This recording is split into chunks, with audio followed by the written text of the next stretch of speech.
പോത്തുകൽ ഗ്രാമപഞ്ചായത്ത് 2026-27 വാർഷിക പദ്ധതി രൂപീകരണത്തിന്റെ ഭാഗമായുള്ള വർക്കിംഗ് ഗ്രൂപ്പ് യോഗം ഗ്രാമപഞ്ചായത്ത് ഹാളിൽ വെച്ച് ചേർന്നു.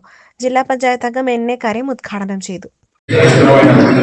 അതുപോലെ തന്നെ ഒന്ന് രണ്ട് അത്യാവശ്യ ജോബ്സ് നിങ്ങളൊന്ന് വരണം എന്ന് പറഞ്ഞപ്പോൾ നിർബന്ധമായി വന്നു. വളരെ സന്തോഷമായി. എല്ലാവരും നമ്മുടെ പഞ്ചായത്തിന്റെ വികസന പ്രവർത്തനങ്ങൾക്ക് സജീവമായി ഇടപെടാനുള്ള തയ്യാറെടുപ്പിലാണ് വന്നിട്ടുള്ളത് എന്നുള്ളത് തന്നെ നിങ്ങളുടെ എല്ലാ പ്രവർത്തനങ്ങൾക്കും ഭാവുകങ്ങൾ നിന്നുകൊണ്ട് ഞാൻ ഈ വർക്കിംഗ് ഗ്രൂപ്പ് യോഗത്തിന്റെ ഔപചാരികമായ ഉദ്ഘാടനം നിർവഹിച്ചതായി പ്രഖ്യാപിച്ച് നിർത്തുന്നു. നമസ്കാരം. പോത്തുകൽ ഗ്രാമപഞ്ചായത്ത് പ്രസിഡന്റ് എം.എ. ജോസ് അധ്യക്ഷത വഹിച്ചു.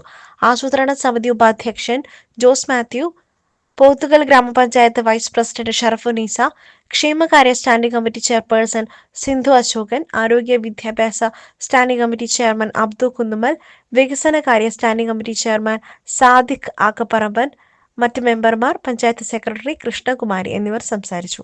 വിവിധ ഗ്രൂപ്പുകളിൽ നിന്നും ഉയർന്നു വന്ന നിർദ്ദേശങ്ങൾ പരിഗണിച്ചുകൊണ്ട് വരാനിരിക്കുന്ന നാളുകളിൽ പോത്തുകൽ ഗ്രാമപഞ്ചായത്തിന്റെ സമഗ്രമായ വികസനത്തിന് എല്ലാവരുടെയും സഹകരണം ഉണ്ടാവണമെന്നും 5,11,04,000 രൂപയുടെ വികസന ഫണ്ടിൽ കൃഷിക്കും മൃഗസംരക്ഷണത്തിനും പട്ടികജാതി പട്ടികവർഗ ക്ഷേമത്തിനും ഉതകുന്ന പദ്ധതികളാണ് ആസൂത്രണ സമിതിയിലും വർക്കിംഗ് ഗ്രൂപ്പ് യോഗങ്ങളിലും ഉയർന്നു വന്നത്.